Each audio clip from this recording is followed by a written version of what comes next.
अब हम बात करते हैं रिसोर्सेज की, रिसोर्स ग्रुप्स की, और किस तरीके से हम लोग रिसोर्स ग्रुप को क्रिएट करते हैं। ठीक है, इसकी अब हम लोग बात करने जा रहे हैं। और सबसे पहले बात करते हैं कि रिसोर्सेज क्या होते हैं एज्योर में। एज्योर में रिसोर्सेज क्या होते हैं? तो जो रिसोर्सेज हैं एज्योर में, हम लोग ऐसे समझ सकते हैं कि कोई भी जैसे ऑब्जेक्ट हो गया, ठीक है, जो हम लोग यूज़ करते हैं किसी भी प्रकार के सर्विस को मैनेज करने के लिए।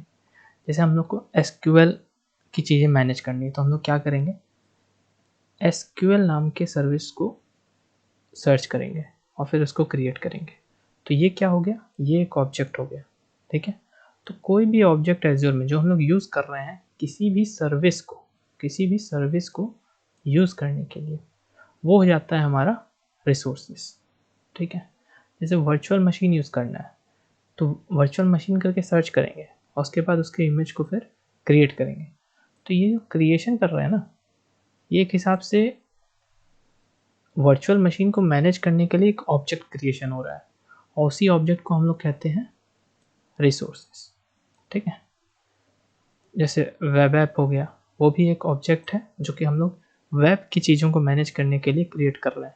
तो वेब ऐप भी क्या हो गया, रिसोर्स हो गया। ठीक है, तो जो भी यूज़र क्रिएट करता है डिफरेंट चीज़ों को मैनेज करने के लिए, वो हो जाता है रिसोर्सेज।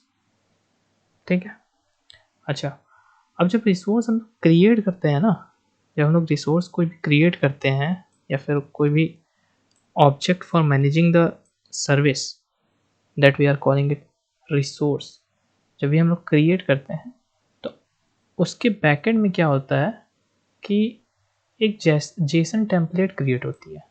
ठीक है, बैकएंड में ये सारी चीज़ें तो हम लोग को दिखती हैं, बट ये हम लोग को ले जाकर अलग से देखना होता है।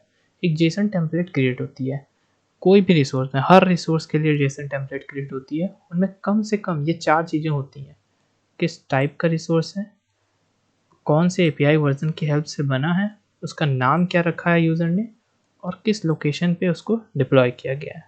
ठीक है, ये 4 चीज़ें कम से कम होती हैं, एक्स्ट्रा भी हो सकती हैं लेकिन कम से कम ये 4 चीज़ें होती हैं।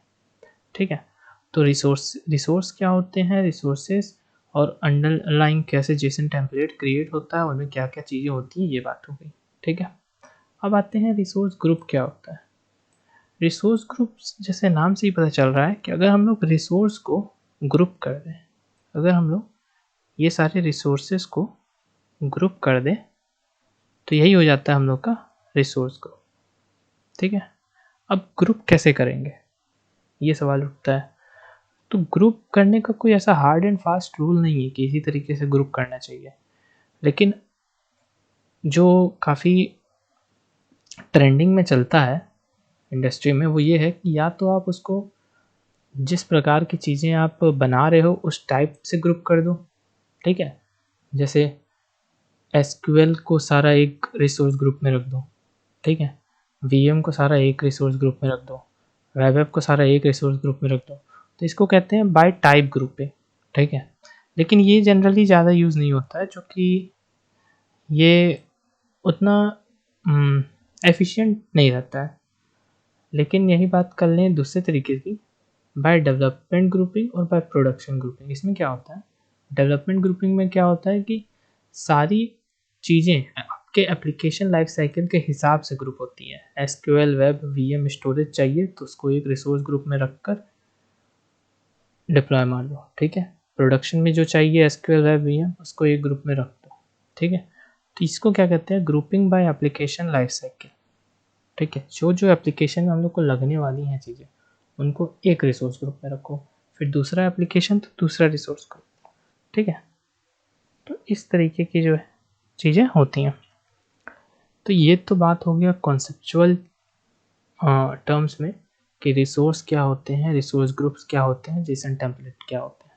जब पोर्टल पर जाएंगे, एज्योर पोर्टल पे जाएंगे, तो हम लोग को डैशबोर्ड पे जाना होगा और डैशबोर्ड पे जाने के बाद रिसोर्स ग्रुप में जाना होगा। ठीक है, और रिसोर्स ग्रुप्स में जाने के बाद क्रिएट रिसोर्स ग्रुप पे क्लिक करना होगा। क्रिएट रिसोर्स ग्रुप पे क्लिक करने के बाद हम लोग के पास ये विंडो खुलकर आ जाएगा। यहाँ पर हम लोग देख सकते हैं कि रिसोर्स ग्रुप में सब्सक्रिप्शन पहले अपना सेलेक्ट करेंगे या नहीं, जो भी हमने सब्सक्रिप्शन खरीदते वक्त नाम दिया था उसको सेलेक्ट करेंगे। उसके बाद रिसोर्स ग्रुप को क्या नाम देना चाह रहे हैं, जैसे AG900 नाम देना चाह रहे हैं हम, तो यहाँ पे AG900 करके क्रिएट कर देंगे। रिव्यू एंड क्रिएट पर क्लिक कर देंगे, वो क्रिएट हो जाएगा। ठीक है, तो ये बात हो गई रिसोर्स ग्रुप और रिसोर्स ग्रुप क्रिएशन की। अब कुछ इम्पोर्टेंट चीज़ जान लेते हैं कि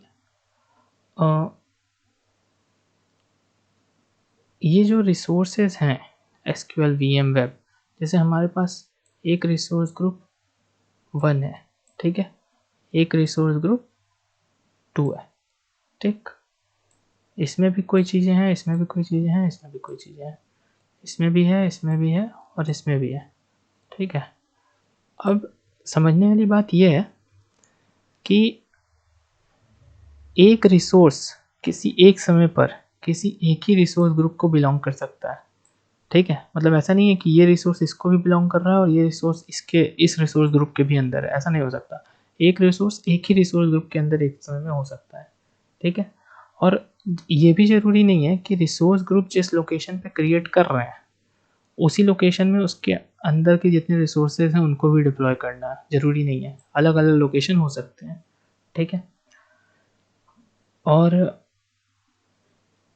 जो रिसोर्स है, जैसे इस रिसोर्स को क्या कहते हैं, इस वाले रिसोर्स ग्रुप में डालना है तो वो हम लोग मूव कर सकते हैं, ये अलाउ होता है।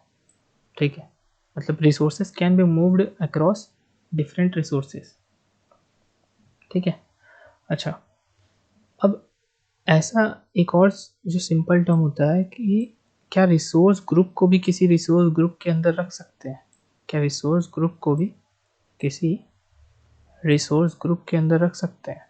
तो आंसर है नहीं, नहीं रख सकते हैं। रिसोर्स ग्रुप को रिसोर्स ग्रुप के nesting of resource group possible नहीं है।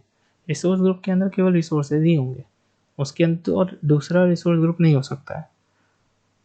अच्छा, और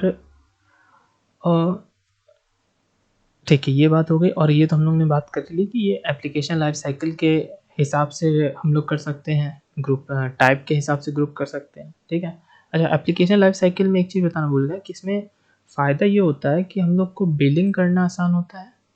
ठीक है, कि कितना बिल हम लोग को पड़ेगा प्रोडक्शन में, सिक्योरिटी आसान होती है। ठीक, और साथ ही साथ हम लोग को बिलिंग, सिक्योरिटी और एप्लीकेशन लाइफ साइकिल के ऑप्टिमाइजेशन करने में काफ़ी हेल्प मिलती है। तो ये बात हो गई रिसोर्स क्या होते हैं, रिसोर्स ग्रुप्स क्या होते हैं, रिसोर्स ग्रुप के अंदर रिसोर्स ग्रुप हो सकता है या नहीं हो सकता है, क्या एक resource across the resource group move कर सकता है या नहीं कर सकता है, और रिसोर्स ग्रुप कैसे क्रिएट होता है। तो ये सारी बात हो गई रिसोर्स ग्रुप्स और रिसोर्सेस। Thank you.